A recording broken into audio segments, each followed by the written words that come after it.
So my name is Sabre.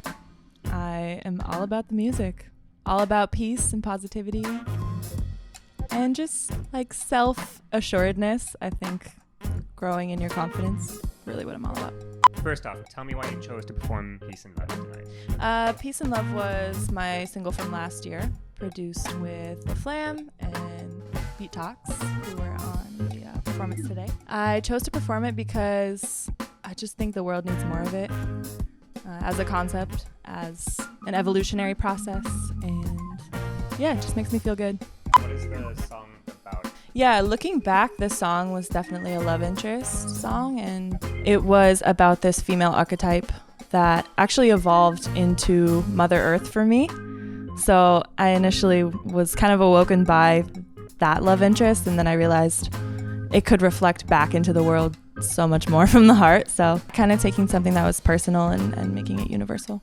You mentioned that it took you about 20 minutes to write the lyrics for the song. Was it the same, like in the studio, coming up with the music and everything? Was that all like very simpatico and quick? So our instrumentalists and producers that were on the song, we all came together and just didn't know what was going to happen, you know, as they were laying bed tracks, and we were just kind of figuring out the tempo. There's a modulation in the end that changes speed. So we were kind of figuring all of this out, but the fluidity of the process was really just me behind my phone or in my notepad, just thinking about this event and this experience, like letting go of love and trying to regain peace and love back into my life. So it just felt very natural, very organic, and really from the heart. Generally, what is your writing process? A lot of voice memos, a lot of sticky notes on my wall, 1 or 2 lines, concepts, just what I would call universal downloads, like things that while you're walking down the street, you hear the streetcar passing by, you're starting to think of what's happening throughout your day, and something just clicks for you. And you got to jot it down really quickly. And when I make time to organize those thoughts, I can really kind of develop a theme or a mood or something that creates a story around what I was actually feeling in that moment. So it's the organic, and then it moves into story and narrative for me. Melody's a whole nother thing. So I have to feel good singing the music and make sure that that's portrayed. So really going from thought and feeling to expression. What are you working on right now? Working on a mixtape, producing that by myself, another EP, and visuals, really. I just want to show the world what it's like behind my eyes and how I see the world. Tell me about these visuals. Okay, well, I just want to capture the essence of Toronto that I'm experiencing now. Everything I do, I want to have like a natural flow or natural element. So bringing in like textures and moods and just scenes really from my experiences. Definitely some beautiful imagery. That's always what I'm aiming for, beautiful aesthetics and just well-directed pieces. Lots of performance. I just love to perform. That's really my whole essence and what makes me get up and feel like I don't have to work, you know? Yeah, just really taking a moment to show my world.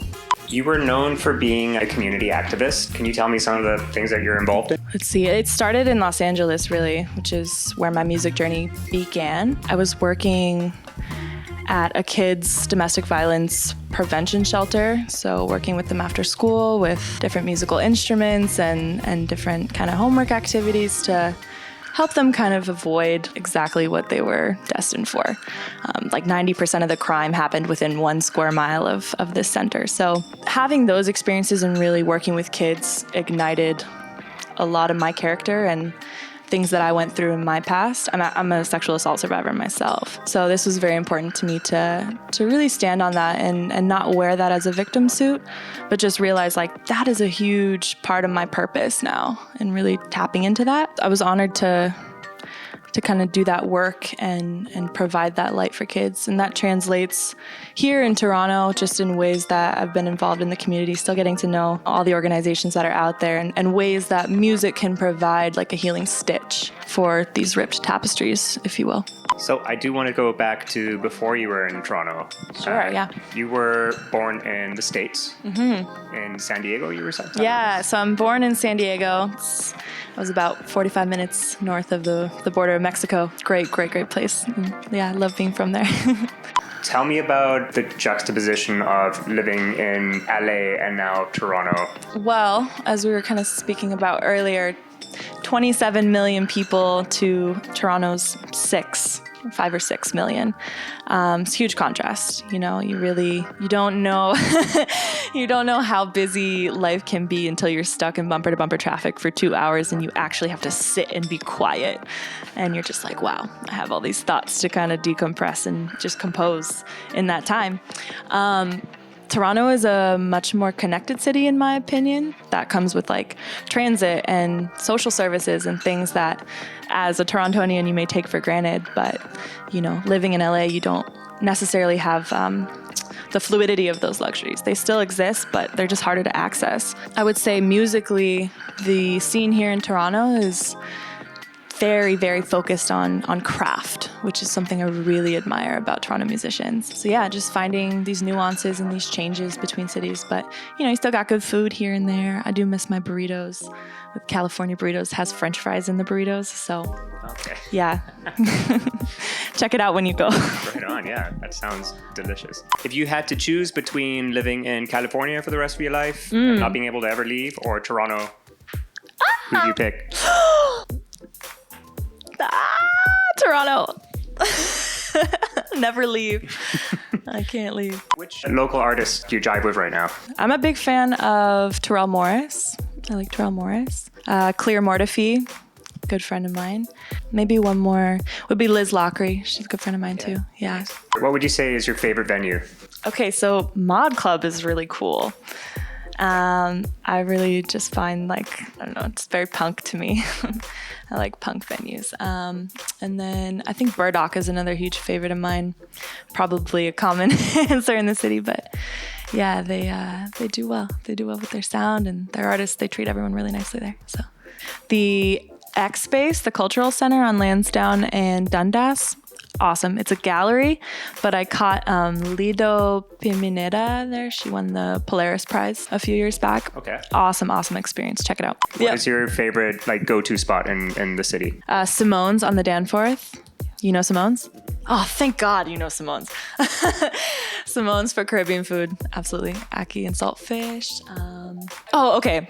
Bar Isabel. I have to. Tapas. Fucking amazing.